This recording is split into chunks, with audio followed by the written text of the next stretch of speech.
হে নারী, হ্যাঁ তোমাকেই বলছি। তুমি নারী, তোমাকেই বলছি। তুমি কি দেখতে পাচ্ছ কিছু? তুমি কি বুঝতে পারছো কিছু? তুমি নারী, তোমার জন্য পৃথিবীর কোথাও কেউ নেই। তুমি তোমার জায়গা থেকে এখনো তুমি বুঝতে পারতেছো না যে পৃথিবীতে তোমার আপন বলতে কেউ নেই। হ্যাঁ, তুমি নারী, তোমার জন্য তুমি, শুধু তুমি, ইয়েস, আবারও বলছি, তুমি, শুধু তোমার জন্য তুমি, আর কেউ নেই। তাই আমি তোমাকে বলবো, তোমার হাতে একটা সুযোগ আছে। আমি তোমার জন্য সেই সুযোগটা নিয়ে এসেছি। সেই সুযোগটা হচ্ছে DXN। এই DXN নাম তুমি যদি শুনে থাকো তাহলে তুমি অনেক লেট করে ফেলেছো, অনেক দেরি করে ফেলেছো। হ্যাঁ নারী, তোমাকেই বলছি, কারণ তোমার কোনো বাড়ি নেই। তোমাকেই বলছি, কারণ তোমার কোনো গাড়ি নেই। হ্যাঁ, আবারও তোমাকেই বলছি, কারণ তোমার কোনো নিজের পরিচয় বলতে কিছুই নেই। তুমি তোমার জায়গা থেকে যদি তোমার পরিচয় তুমি তৈরি করতে চাও তাহলে তোমার জন্য DXN। কারণ DXN তোমার জন্য সহজ একটা জায়গা। এই জন্যেই যে DXN-এ বড় ধরনের কোনো ইনভেস্ট নেই।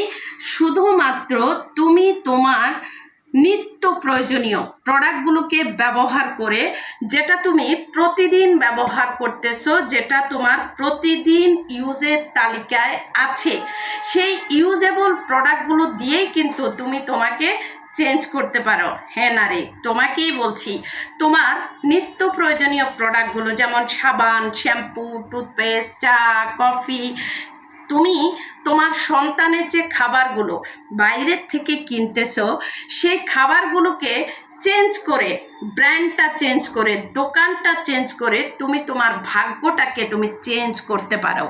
তুমি নারী, তুমি যখন তোমার জায়গা থেকে তুমি বুঝতে পারবে যে তুমি কারো জন্য নয়, শুধু তুমি তোমার জন্য, তাহলে তোমার জন্য DXN। তুমি কি এখনো বুঝতে পারোনি যে বাংলাদেশের এই যে টপ 1-এর মধ্যে আমার মনে হয় এখন ভাইরাল টপিক যেটা, সেটা হচ্ছে ইকরা এবং আলভি। যদি তুমি ইকরার মতো না হতে চাও, যদি তুমি ইকরাদের মতো না হতে চাও, যদি তুমি ইকরাদের কাতারে না পড়তে চাও, তাহলে তোমার জন্য DXN। তোমার জন্য সুযোগ আছে। নিজের পায়ে নিজে দাঁড়াও, নিজের জায়গাটা নিজে তৈরি করো। অন্য কারো উপরে নির্ভরশীল হওয়াটা দূরে রাখো। অন্য কাউকে তুমি তোমার জায়গায় তুমি স্থান না দিয়ে তুমি তোমার জায়গাটা নিজে শক্ত করো। নিজেই তুমি তোমার মাথার উপরে তুমি ছাদ তৈরি করো। তুমি নারী, তোমাকে স্ট্রং হতে হবে। তুমি নারী, তোমার জায়গাটা তুমি এমনভাবে তৈরি করতে হবে যাতে তোমাকে কেউ হেলাতে না পারে। ইয়েস।